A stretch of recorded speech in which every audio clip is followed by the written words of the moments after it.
everybody, and welcome back to Art a la Carte and another video in our series on arting for a job. We've already covered several different topics, from planning out your studio, what kind of tools are you going to need, and how to deal with that rejection.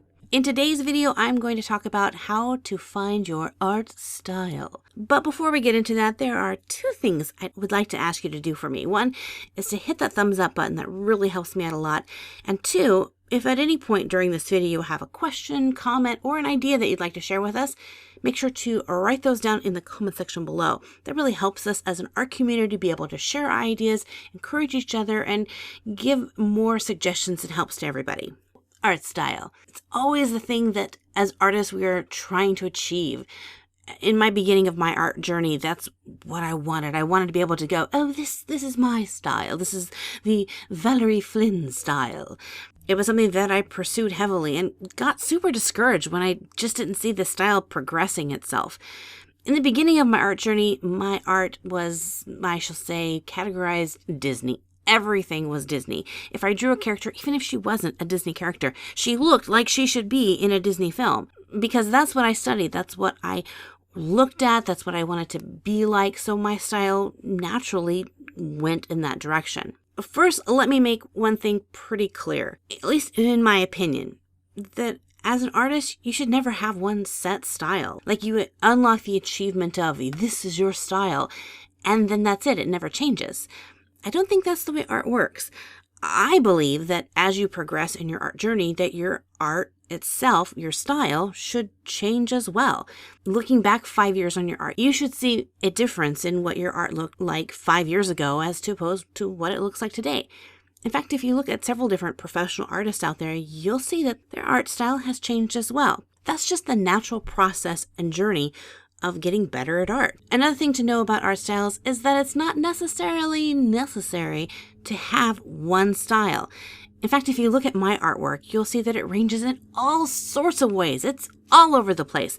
I like to create realistic art, I like to create illustrated art, and I like to create goofy cartoons. So don't freak out if your art isn't totally cemented into one distinct style.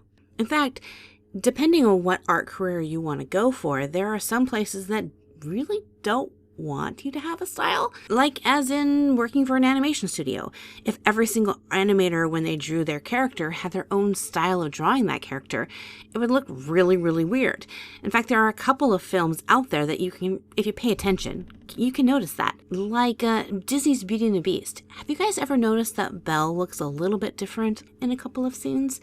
Belle, but in a slightly different style. Maybe you are like I was and you find yourself drawing everything, but it's just an imitation of some other artist's work. How do you break away from that and create something that's uniquely yours? First thing is to know it's going to take time and a lot of practice. And I know it's kind of like the generic answer that every artist gives you. You know, you ask an artist, what's something I can do to get better at art? And they always answer, just keep practicing. And you're like, why? There's a reason for it. It's the answer that artists gave me, and it's the answer that I give most of you guys when you ask me, what's one tip for getting better? It's to practice. And it's not because it's a lame answer. It's because it's the best answer out there.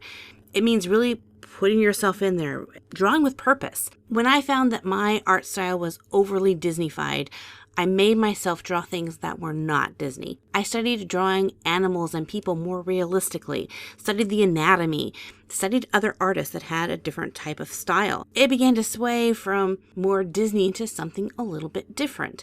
And the more I put into it, the more I got out of it. Until after a couple of years, and yes, I mean years, I finally began to see that my style was becoming my own. It was no longer just a weird copy of some other person's style. It was unique. It was mine. So a couple of good ideas to do this is to practice drawing different things. If you feel comfortable drawing dogs or cats or people, push yourself to draw something else. Some of you guys may have recognized that I draw a lot of females in my drawings because I really feel comfortable drawing females. I enjoy drawing princesses and things like that. Drawing guys, not my favorite thing. If I want to sit down and draw a picture that's going to impress somebody, it's not going to be a guy. If I want to get better at art and improve my style, then drawing guys is an avenue I can look at. So for the last couple months, I've been pushing myself to draw more male figures. evaluate your artwork and your art topics, subjects. Where are some places that you can practice that you normally don't draw? Also, trying different art mediums can really help. In the beginning of my art journey, I loved color pencils. I created everything in color pencils. Then I noticed an artist, Mary Engelbright. I loved her style, but I really loved how vibrant her colors were. So I researched to find out what art medium she used. And she used a mixture of watercolor and color pencils together. So I got myself a small kit of watercolors and started playing around with it. And at first, it was a hot mess, I'm not going to lie. But after a while, I got better and better at it and really began to enjoy the look of what mixing color pencils and watercolors can do. A couple of years ago, I tried alcohol-based markers for the first time, and I was blown away by how much I loved them. Now, not every single art medium out there is going to be something that you enjoy. I took a class on oil painting once, and I have to tell you, I do not enjoy oil painting. Not my thing.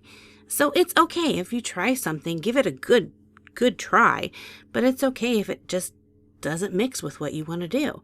So hopefully this gave you some ideas or a general direction to go as you pursue finding your own art style.